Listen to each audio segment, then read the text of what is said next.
Sophie turned her phone around, and for the first time all night, my family stopped talking over me. On the screen was my face beside the headline, Clara Hayes, the founder changing retail logistics with artificial intelligence. My mother's smile disappeared. My brother lowered his wine glass. My father read the article twice, like the words might rearrange themselves into another woman's name. Nobody spoke, because the daughter they called unfocused had built a company worth $32 million. My name is Clara Hayes, and until that dinner, my family thought I was still doing little computer projects in my apartment. That was the phrase my mother used. Little computer projects. She said it with a soft laugh, as if my work belonged on a refrigerator beside a child's drawing. Harmless, messy, cute for now. Not serious enough to interrupt the real conversations. In my family, real conversations had always belonged to my older brother, Daniel. Daniel's job. Daniel's clients. Daniel's engagement. Daniel's future. Daniel had gone to the right schools, joined the right law firm, dated the right women, and learned how to look modest while being praised. My father called him disciplined. My mother called him reliable. Family friends called him impressive. I was called creative. And in my mother's mouth, creative never sounded like a compliment. It sounded like a warning. Like a polite way of saying unstable. Our parents lived in a coastal town where people measured success by driveways, dinner invitations, and how naturally someone could say they were summering in Europe. Their house sat behind white gates and trimmed hedges, blue shutters, wide porch, a dining room with 2 chandeliers, though my mother insisted the room was understated. Nothing in that house was accidental. The flowers matched the napkins. The napkins matched the place cards. The place cards matched the guest list. Everyone had a place, and mine had always been far enough away to be included, but not close enough to matter. That night was supposed to celebrate Daniel and Sophie. Sophie was his fiancée. She came from a family that owned vineyards in Napa, and my mother had talked about her for weeks as if Daniel had become engaged to a royal title. Sophie was elegant, yes, but not in the way my mother was elegant. My mother's elegance needed witnesses. Sophie's did not. She arrived in a cream dress, simple earrings, and a calm voice. She thanked the housekeeper by name. She asked my father about his work, then actually listened to the answer. That made her dangerous in a way my family did not understand. People who listen notice things. I arrived 10 minutes early with a bottle of wine no one opened. My mother kissed the air near my cheek. Clara, you made it. Not, I am glad you are here. Just, you made it. As if showing up was the most useful thing I could do. Daniel was already standing near the fireplace with my father, laughing about a client who had apparently misunderstood a contract clause. My mother guided Sophie through the room, introducing her to cousins, family friends, and neighbors who had been invited for dessert, because my mother never missed a chance to turn private news into a public performance. When she finally looked back at me, she pointed to the far end of the table. You can sit there, dear. There. That was the word. Not beside me. Not near Daniel. There. Across from Sophie. Next to Uncle Graham, who once asked me whether artificial intelligence was the same thing as online gambling, then answered his own question before I could speak. I sat down and folded my hands in my lap. The dining room smelled like lobster bisque, butter, white wine, and old money. Crystal glasses caught the candlelight. Silverware shone beside each plate. My mother floated around the table, asking Sophie about her family's vineyard, her charity work, her wedding ideas. My father asked Daniel about a case. Uncle Graham told a story about a judge he had met once. Nobody asked me anything. That was normal. That was the strange part. Not that they ignored me. That I had learned to fit my body around being ignored. I knew when to smile, when to reach for water, when to laugh softly enough to seem pleasant, but not loudly enough to draw attention, when to keep my eyes on my plate. There are families where one child is asked and one child is assumed. One child hears, "How did the meeting go?" The other hears, "Still busy with your thing?" One child's silence is treated as depth. The other child's silence is treated as proof there is nothing to say. Daniel was asked. I was assumed. They assumed I was behind because I did not dress like success in a tailored suit. They assumed my work was unserious because it did not come with an office they could visit. They assumed I did not talk about achievement because there was no achievement to talk about. The truth was simpler. I had stopped bringing my life to a table where nobody made room for it. Halfway through dinner, Sophie turned to me. "So, Clara," she said, "what do you do?" It was a normal question. A kind question. A question that should not have made the table pause. But it did. My mother gave a quick laugh before I could answer. "Oh, Clara works with computers." I put my spoon down. "She does freelance tech things," my mother added. "Very creative but not exactly stable." Daniel smirked into his wine. My father cleared his throat. "The technology world changes every few minutes," he said. "Hard to know what is real there." Uncle Graham chuckled. "As long as she is not selling cartoon coins." The table laughed. Sophie did not. She looked at me. "What kind of tech?" For words. That was all. But I could not remember the last time someone at that table had asked me a follow-up question. Before I could answer, my mother waved one hand. "It is all very complicated, dear. Clara has always liked tinkering." Tinkering. That word slid across the table and landed in my chest. Not because it was new. Because it was old. Because it carried years inside it. I remember being 24, trying to explain a routing tool I had built for a warehouse team. My father interrupted to ask Daniel about a summer associate position. I remember being 26, saying I might leave my job to build software for inventory systems. My mother said, "Maybe wait until you find something secure." I remembered calling after my first pilot customer signed. Daniel said, "Nice. So you are doing consulting now. After a while you stop correcting people. Not because they are right. Because every correction takes something from you. That is how invisibility is learned. No one has to lock you out. They only have to look past you often enough that you start saving your voice for rooms where it lands." So I took a sip of water. Then I said, "I build artificial intelligence tools for retail logistics." My mother smiled tightly. "That means inventory software," she translated, as if I had spoken in a foreign language. Sophie leaned forward. "What is the company called?" I hesitated. Not because I was ashamed, because I knew what might happen if she searched. "Lumagrid," I said. The name hung over the table for a second. Nobody in my family reacted.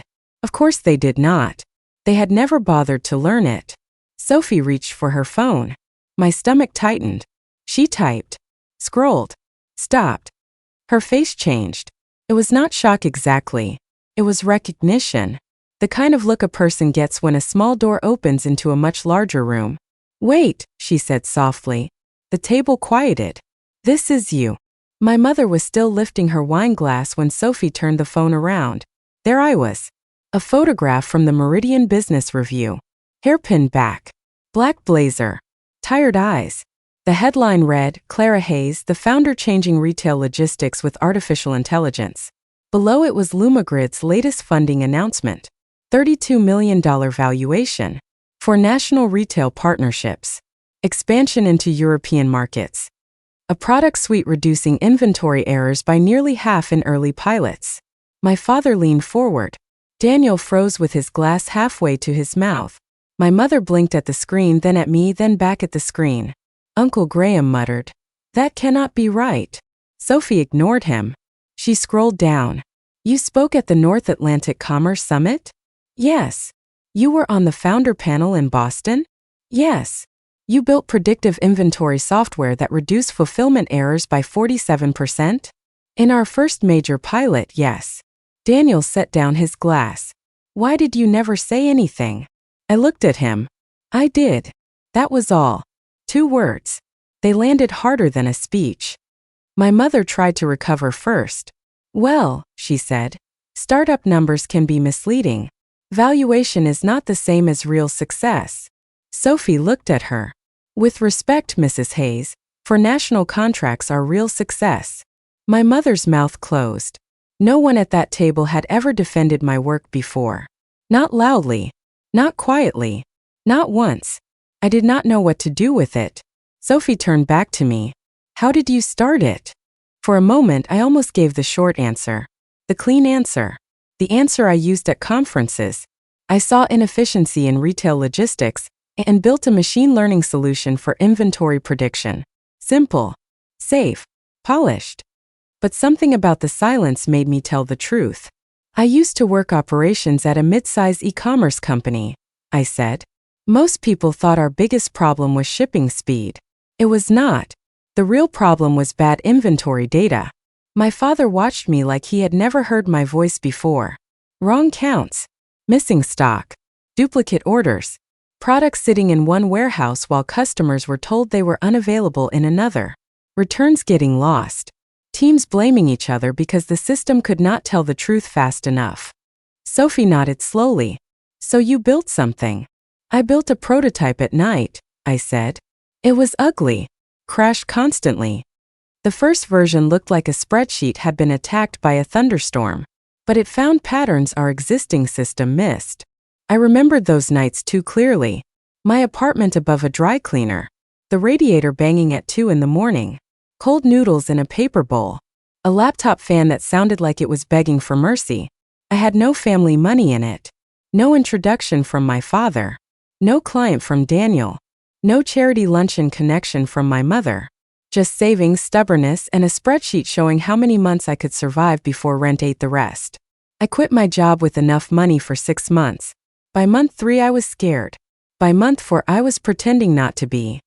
By month 5, I was eating toast for dinner and telling myself every founder had a dramatic origin story. But dramatic feels much less inspiring when your electric bill is due. I pitched 23 investors. 22 said no. Some were kind. Some were bored. One asked if I had a technical co-founder while looking past me at the man who had come to fix the projector. Another said retail logistics was not exciting enough. Another told me artificial intelligence sounded crowded. One told me to come back when the company looked more mature. I asked what mature meant. He said, less dependent on you. I thanked him. Then I cried in the stairwell. The 23rd investor was a woman named Maren Cole. She did not smile much.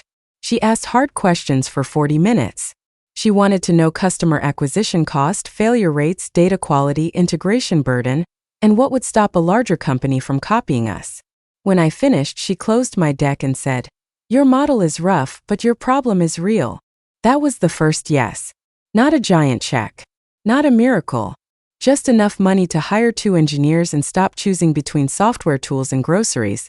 Our first office was a room above a print shop. The windows rattled when trucks passed. The Wi-Fi failed every Thursday. The coffee tasted burnt no matter who made it. But it was ours. Our first pilot was with 5 independent retailers. We reduced inventory errors by 31% in 6 weeks. Then 47% in the next phase. A regional chain signed. Then another. Then a national retailer asked for a meeting, and I spent the night before memorizing numbers until I could say them in my sleep. For 18 months I lived between airport gates, bug reports, investor updates, and the quiet terror of payroll. There were mornings I woke up and did not know what city I was in. There were nights I sat on the bathroom floor because I did not want my team to hear me cry through a video call. There were days when I wanted to call my mother. Not for advice. Not for money. Just to hear someone say, I know you are trying. But I never called. Because I already knew how the conversation would go. She would ask if I was sleeping enough. Then suggest I apply for something more stable. Then mention Daniel's latest promotion. So I kept going without the comfort. And something strange happened. The less my family listened, the less I needed them to.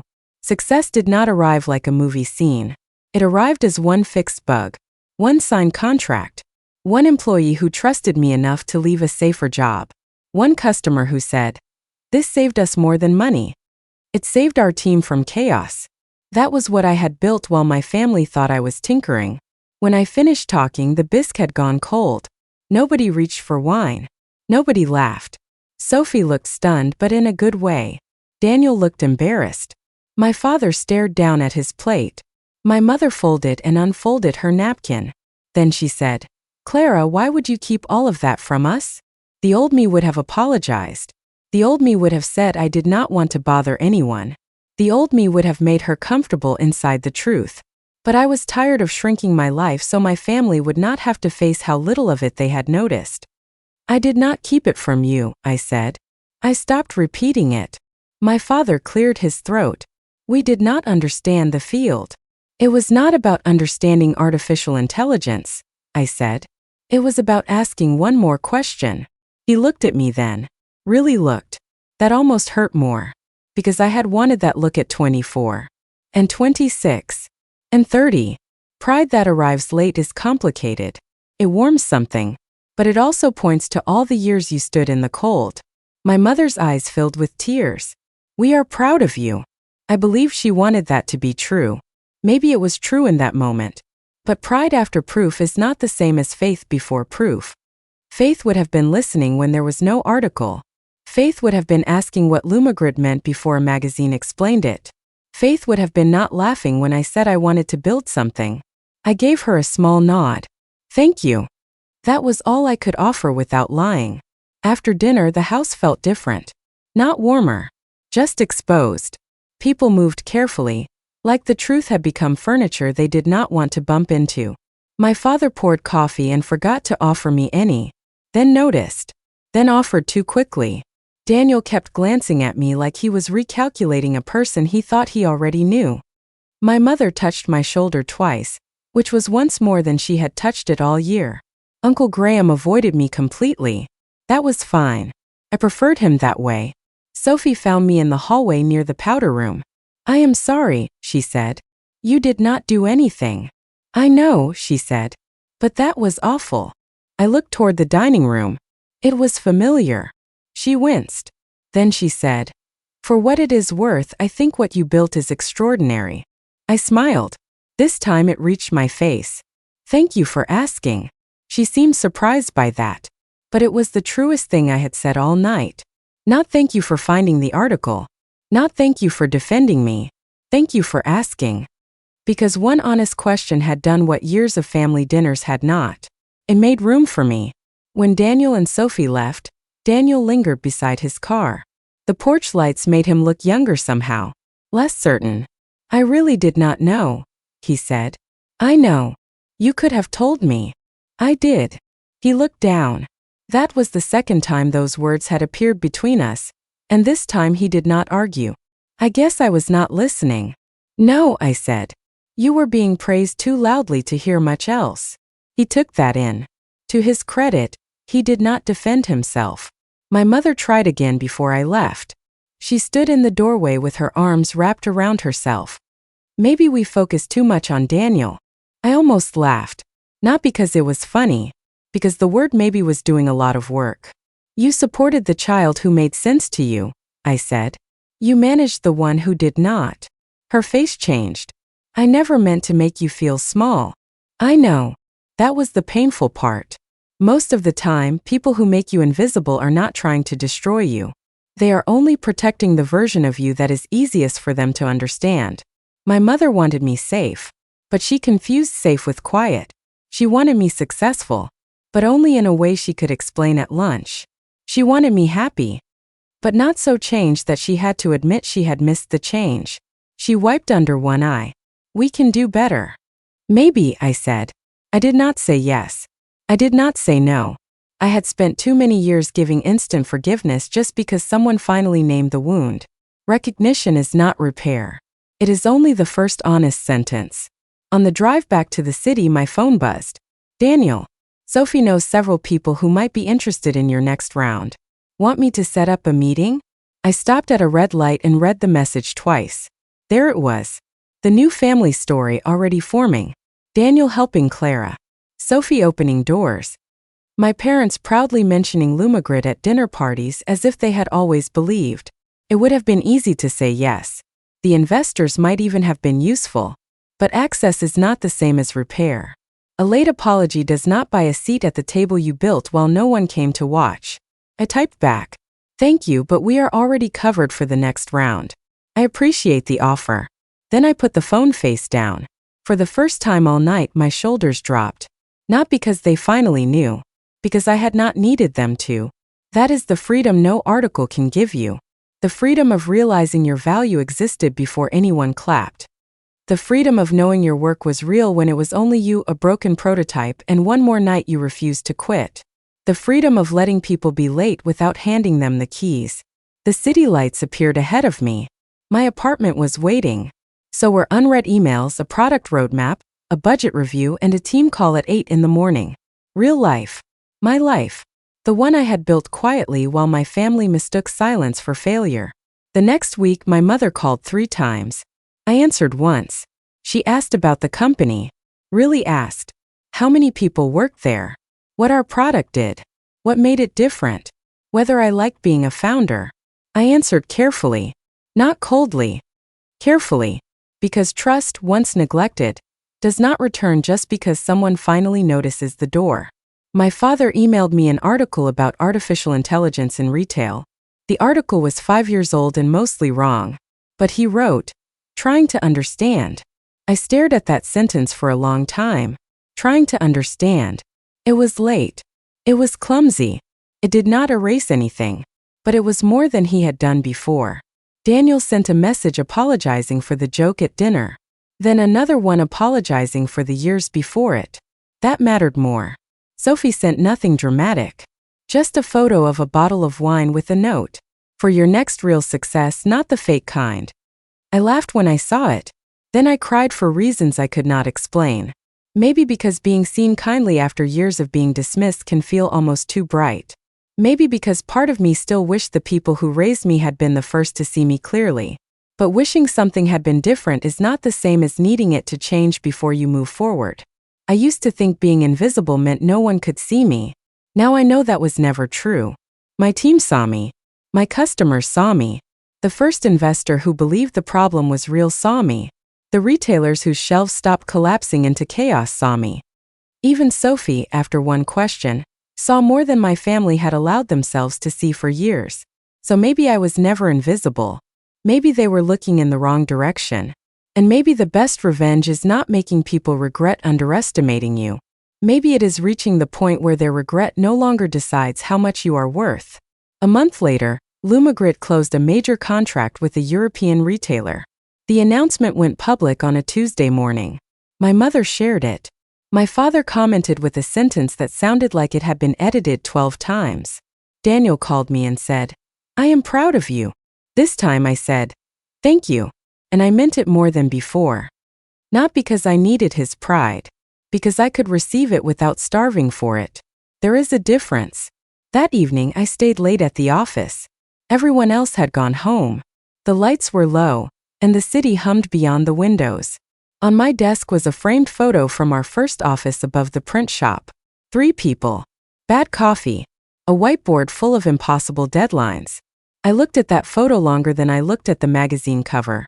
Because that was the part my family had missed. Not the headline. The becoming. They missed the scared version of me who kept going. They missed the exhausted version of me who fixed one more bug. They missed the broke version of me who chose rent over groceries and still opened the laptop. They missed the lonely version of me who wanted someone to ask, "How is it really going?" But I had been there. I had witnessed myself. And maybe that is the first kind of recognition that matters. The one you give yourself before the world catches up. I turned off the office lights and walked to the elevator. My phone buzzed again. A message from my mother. "Dinner next Sunday? We would love to hear more about Lumigrid." I stood there for a moment. Then I typed, "Maybe. I will let you know. Not yes. Not no. Just maybe." A word with a boundary inside it. I stepped into the elevator and watched the doors close. For once, I did not feel like the daughter at the far end of the table. I did not feel like the footnote. I did not feel like someone waiting to be asked. I was Clara Hayes. Founder. Builder. Daughter. But not only daughter. Not anymore. I had built something great in silence.